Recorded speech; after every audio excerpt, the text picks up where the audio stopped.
modelando A6M2K0 Kuoniki Kokutai, el fracaso del sistema educativo japonés.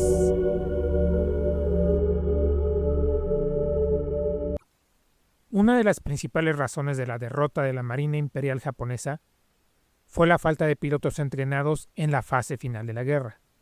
Había portaaviones, había aviones, pero nadie que los volara. A su última batalla los portaaviones partieron como cebo, porque en sus cubiertas solo había un puñado de pilotos. Este desastre tiene varias razones.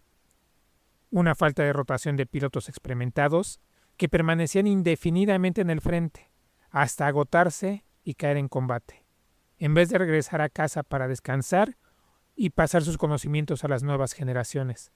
Ser piloto naval era un privilegio, y en una sociedad feudalista como lo era la del Imperio, pensar en expandir los privilegios chocaba directamente con la mentalidad de los mandos. Las escuelas eran pequeñas, su output de pilotos era bajísimo, pero adecuado a la preguerra. Los 6 portaaviones de primera línea que atacaron Pearl Harbor tardaron años en llenar sus plantillas de pilotos al completo. Y aún en el mejor momento de la guerra, su proporción de pilotos aviones era de 1.23%, un margen muy pequeño. Cuando la guerra empezó a crear bajas, las cosas comenzaron a complicarse. Las pérdidas del Mar de Coral se reemplazaron en un año. Las de Midway, nunca. Todos esos veteranos con experiencia tuvieron que ser reemplazados con pilotos después de cursos abreviados y sin experiencia. Sus profesores eran teóricos. Muy pocos de ellos tenían experiencia en combate. Usualmente solo los que habían sido heridos y considerados inadecuados para volver al combate, que en realidad no marcaban una gran diferencia en el sistema escolarizado. Guadalcanal fue una picadora de carne. Los pilotos navales de los Hikotais basados en tierra tuvieron pérdidas espantosas. Las pocas reservas de pilotos embarcados se gastaron en las batallas por las islas, pero el mayor desastre fue enviar los aviones de portaaviones a apoyar las operaciones terrestres. La sangría de pilotos veteranos alcanzó su máximo.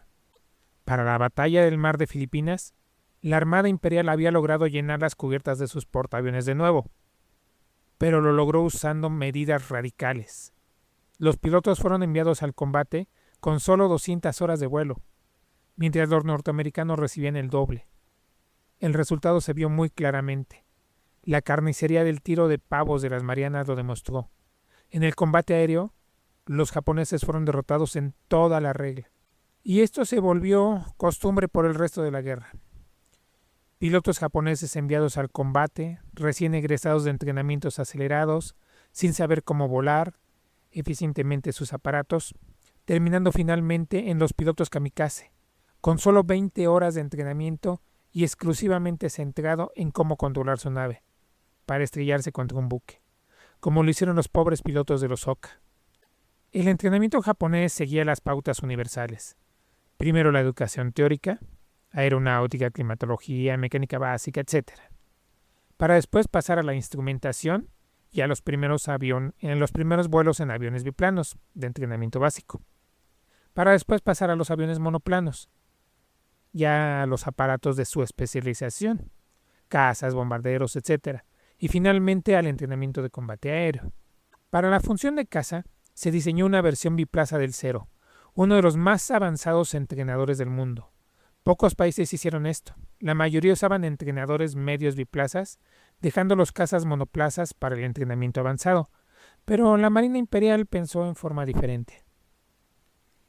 El A6M2K0 era una joya, un avión soberbio como era el Zero normal, usando el mismo fuselaje sin alargarlo, pero para compensar su estabilidad se agregaron refuerzos aerodinámicos en el fuselaje. La doble cabina solo reducía el alcance, pero mantenía todas las demás capacidades del maniobrable Zero. Originalmente los aviones estaban pintados en anaranjado y JN, un color común para los entrenadores, pero para 1944 se decidió pintarlos en verde y JN. Así se les daba cierta capacidad táctica. No se tienen datos de su uso en combate. Estaban basados en Corea. Probablemente combatieron contra los soviéticos, pero no he encontrado información al respecto. Finalmente fueron capturados por los soviéticos al final de la guerra. Su destino final se desconoce, probablemente hayan sido desguazados. Modelismo. El modelo de Airfix de los 60 era terrible. El peor molde de un cero en ser producido. Los timones tienen el tamaño equivocado, el capacete es enorme, no hay interior y la decoración era inventada. Representa un Type 21.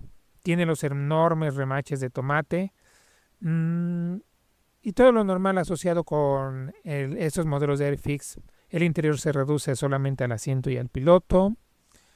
Pocas piezas, resaltado. Ahora Airfix tiene un New Tool, del que hablaré en cuanto reciba uno. Galería. El viejo modelo de Airfix requiere mucho cariño, mucho trabajo para hacer un caza monoplaza, pero en cambio sus desventajas se vuelven ventajas cuando uno hace la versión de entrenamiento. La enorme cabina es perfecta para los dos asientos. El capacete, si es recortado, da el tamaño exacto para el biplaza. Por desgracia es tan grueso que no permite ver bien el interior, por lo que es mejor reemplazarlo por uno termoformado, principalmente porque una peculiaridad del A6M2K es que el capacete no cubría ambos lugares, el frontal no estaba protegido, por lo que el modelo podría exhibir bien los detalles del interior, los controles, el asiento, todo se va a ver muy bien porque no hay capacete que lo cubra. Este modelo está muy modificado. Le hice el interior de la cabina, nuevos estabilizadores, capacete termoformado, las líneas de estabilización del fuselaje. Fue un trabajo largo y agradable. Representa un aparato del Kunokai Kokutai, toda la decoración a pincel usando pintura del viejo marino.